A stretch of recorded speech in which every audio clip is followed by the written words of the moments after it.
Um, it is my great pleasure to introduce Susan Hunt-Stevens. She's going to talk a little bit more about that employee engagement we all know we need to make happen and the network effect. So, Susan, welcome.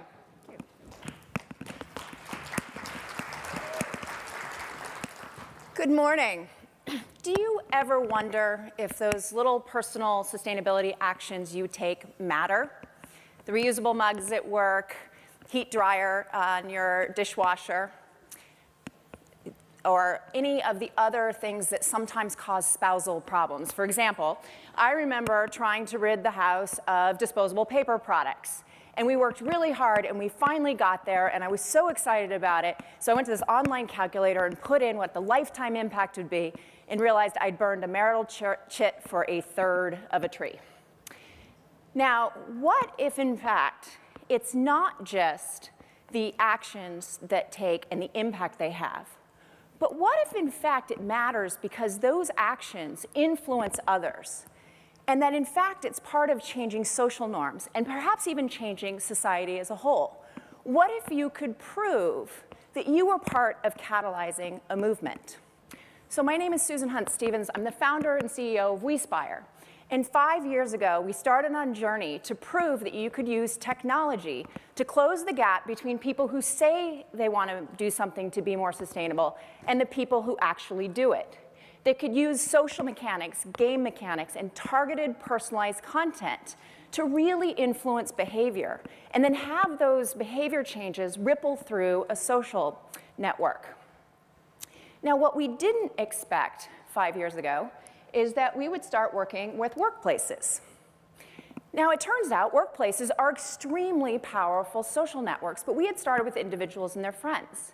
And then companies started to come to us, some of you brave pioneers in this room, to engage your employees in your sustainability initiatives.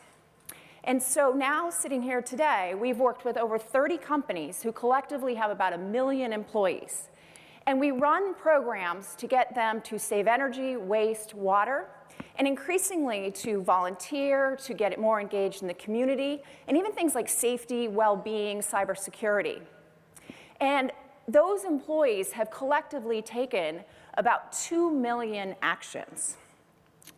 Now, what also it gave us is a petri dish of 30 companies to really look at what drives engagement. What is happening? What's similar? What is different? And so what I'm going to present today is actually the first time it's been presented in a public forum. And it represents 2 years of work and looking at inside these networks. Is the network effect real? If so, is it powerful? And what are the catalysts behind it? So, first question was, do actions add up? Kind of like snowflakes. And yes, we are from Boston. You can tell we're still recovering. So this is one program. And what we're looking here are the action completion curves. Now, if the network effect is real, you're going to expect to start to see some exponential curves. Or you may see linear curves. We're going to be looking for what happens at the impact. And we can look at these curves for every action in every program and start to see patterns and trends. Let's just watch what happens in this one. When it first starts, you'll see that it's pretty flat, and then it starts to be linear. So it's a little disappointing in the beginning. It's looking more like it's not necessarily an exponential impact. But at the 6-month mark, something crazy happens. The hockey stick starts to kick in. And as you can see, by the 2-year mark, there's been over 3,600 actions taken that save 26 tons of waste. So that's huge impact. And it's looking exponential. And we see that over and over. It starts out linear, but then the exponential effect takes over. But in some ways, that analysis raises also another question. Was it that the program started to grow exponentially? These are social-based programs, and that can happen. And it's just the exponential growth of the program leading to exponential growth in the actions. Or was, in fact, there a change in the behavior of the people participating in the program? So to figure this out, instead of looking at the action completion curve, we wanted to look at the action completion rate. And what I'm here to show you is this is pretty cool.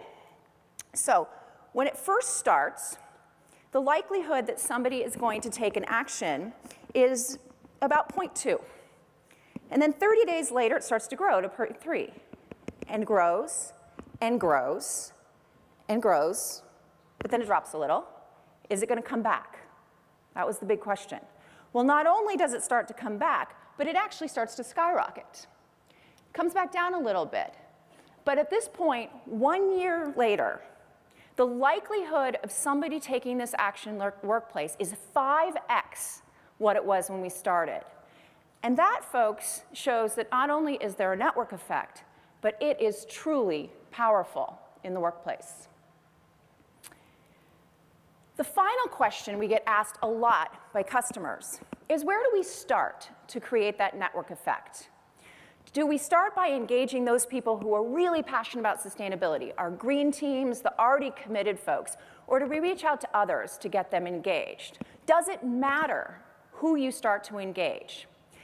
So we started digging into this question, and I'll tell you, the results to this probably surprised us more than anything else in our work, and has really led us to change in some ways how we recommend going forward.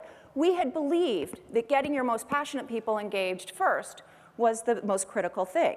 In fact, look what happens when you look at 2 leaderboards in a workplace. So the first is the power user leaderboard. Your power users are those people who take the most actions. Think of them as, if it's a sustainability program, as your dark greens. And then your social users who invite people. So both groups invite a lot of folks, but the socializers get redeemed. The others don't. Look at the actions completed. Power users, lots. Socialized, not in many. But the second order effect is amazing. The social user invitees complete 3x those of the power users. So there's this really interesting fact going on, or sort of trend going on. So first is that your power users, for whatever reason, cannot get people to join the program. Now, we could probably have a whole therapy session about what's going on there. Your socializers get people to join, and they are not your most engaged, your most committed, your most passionate in terms of impact. They are in terms of getting others involved. Now, those people are not going to be as impactful. So your power users are important. They do drive impact. And when they finally do get somebody to join the program, those people do take a lot of actions. But when you start to look at the second order effect and the third order effect, your socializers are your most important catalysts inside the workplace. So to recap, actions do add up. And it does have really, really substantive impact in a program. The network effect is real, and it is really transformational, and this is really exciting news.